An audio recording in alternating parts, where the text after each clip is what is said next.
Buenos días y bienvenidos a mundodesconocido.es. Vivimos en un mundo extraño.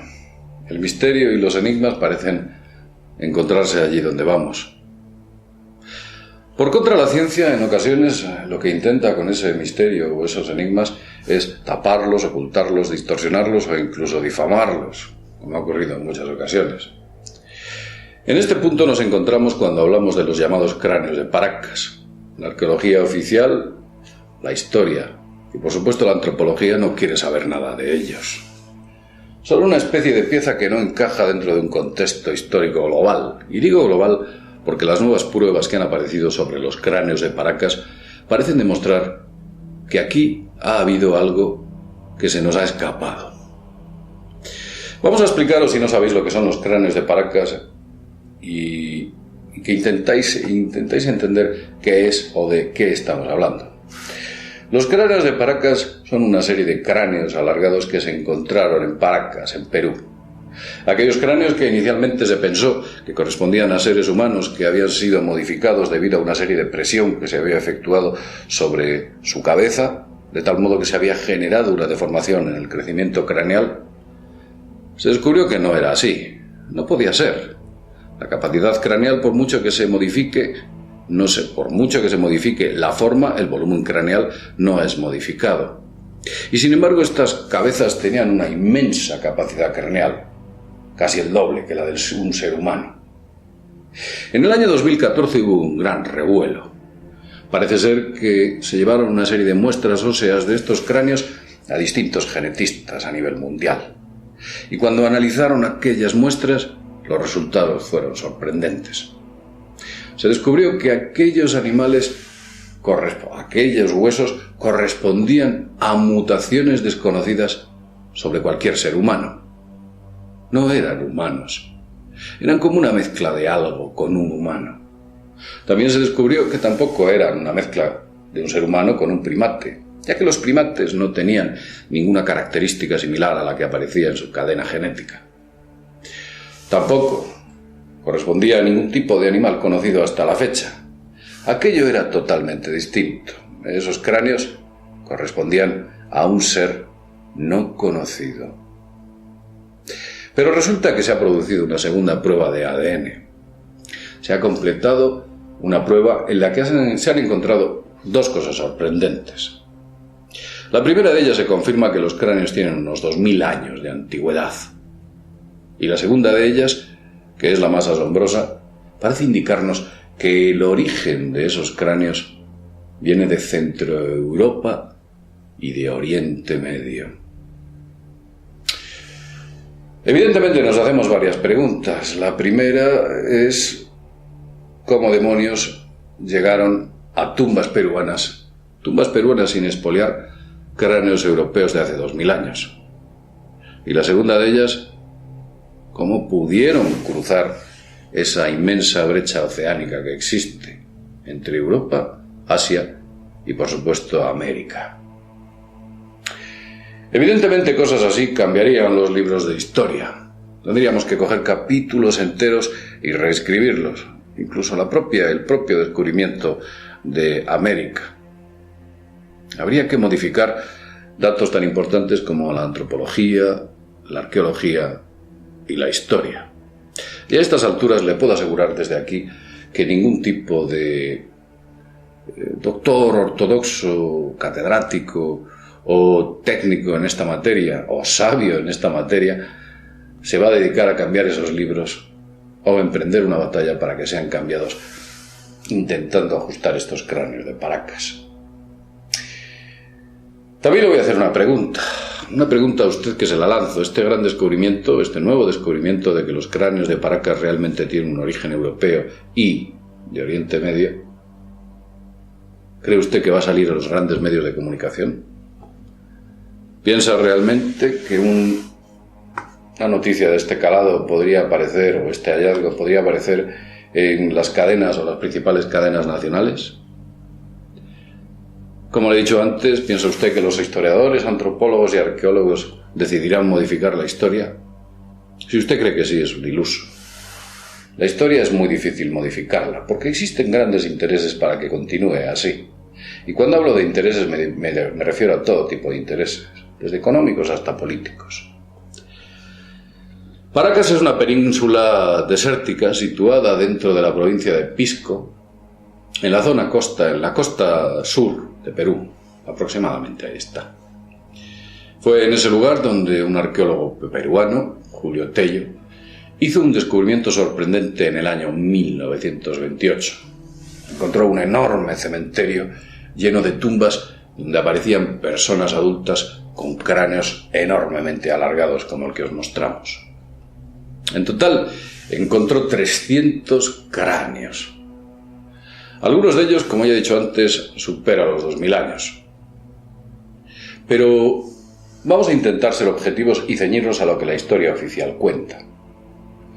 La historia oficial dice que lo que ocurre es que esos cráneos alargados correspondían al resultado de las deformaciones craneales producidas por la presión externa de tablillas atadas a la cabeza, que poco a poco iban produciendo una elongación del cráneo. Se alargaba, produciendo este peculiar efecto. Los antropólogos e historiadores decían que lo que intentaban buscar es como una especie de belleza. Otros decían que lo que intentaban buscar era una especie de parecido a sus dioses o a sus reyes. Pero desde luego estas teorías parecen no encajar con los cráneos de Paracas. Porque los cráneos de Paracas, en primer lugar, no corresponden a ninguna especie del planeta conocida, ni siquiera animal, ni siquiera ningún tipo de homínido. Es algo totalmente distinto, como dijimos al principio. Las muestras analizadas, cuando sacaron aquellas muestras, fueron extraídas con el máximo de los cuidados y llevadas a 2 laboratorios independientes, uno en Canadá y otro en los Estados Unidos. En segundo lugar, cualquier deformación craneal nunca alteraría el volumen, y los cráneos de Paracas tienen una capacidad craneal inmensa si los comparamos con el cráneo de un ser humano. En tercer caso, o en tercer punto, o en tercer lugar, los cráneos en ocasiones conservan pelo, y ese pelo de los cráneos es pelirrojo, es de color rojo, algo que nada tiene que ver con el color moreno de las culturas que en la zona vivieron. Es algo distinto. En cuarto lugar, el grosor del pelo es notablemente más fino, mucho más fino que la que hubiera correspondido a las culturas que vivían en aquella zona. En quinto lugar, se ha descubierto que el cabello tiene nexos genéticos vinculados a Centroeuropa, concretamente. Ese color rojizo. Como punto número 6, descubrieron que los huesos tienen un nexo genético que les une muy de cerca a la antigua Mesopotamia. El foramen magnum, que es un hueso que existe en la base del cráneo, un hueso que está, creo que es al final del gran atlas, por donde se establece la continuidad entre el sistema nervioso hacia la columna, es completamente distinto en estos cráneos al que el ser humano tiene. Los cráneos de Paracas, como punto número 8, no disponen de una costura ósea llamada sutura sagital. Una sutura sagital que existe entre la parte central de nuestro cerebro. Los cráneos de Paracas no lo tienen. Como punto número 9, las cuencas de los ojos de los cráneos de Paracas son distintos, no corresponderían al ser humano que habitó en aquella zona. Con todos estos puntos solo podemos llegar a una conclusión. Estos seres no son humanos. Se parecen a los humanos.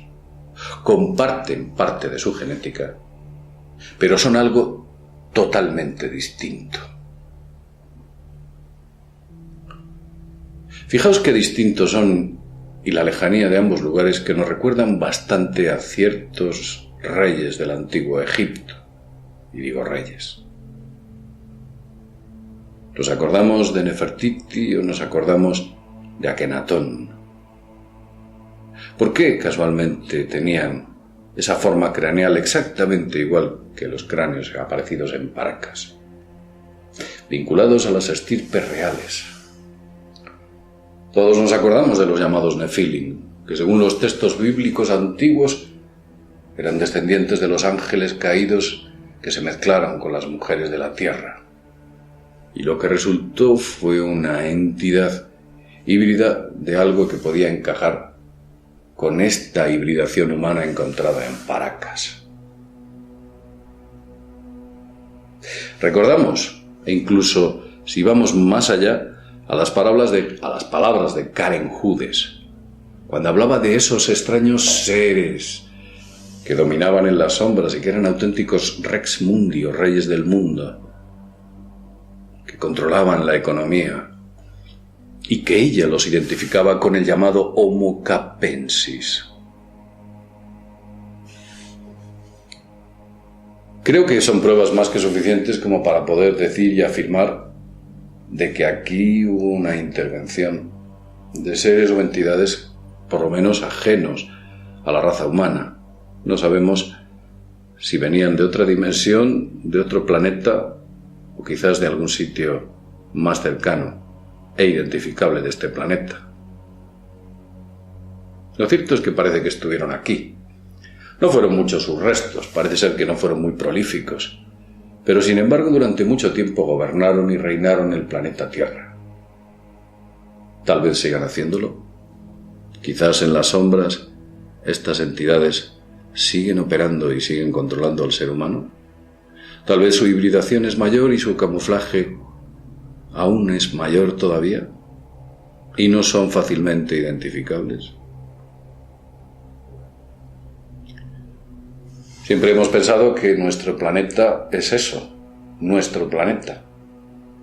Quizás no lo sea tanto, quizás no sea tan nuestro. Bien, piensen todas estas cosas. La verdad es que creo que es un asunto lo suficientemente interesante como para que la ciencia oficial decidiese abrir una brecha dentro de esos libros de historia y adoptar este tipo de cuestiones e intentar ubicarlas dentro de un contexto del propio o de la propia evolución humana. Aunque supongo que ni los propios historiadores o antropólogos sabrían dónde colocarlo. Espero que os haya gustado el vídeo y, como siempre decimos, sin más, desde mundodesconocido.es nos vemos en el próximo videoprograma. Hasta pronto.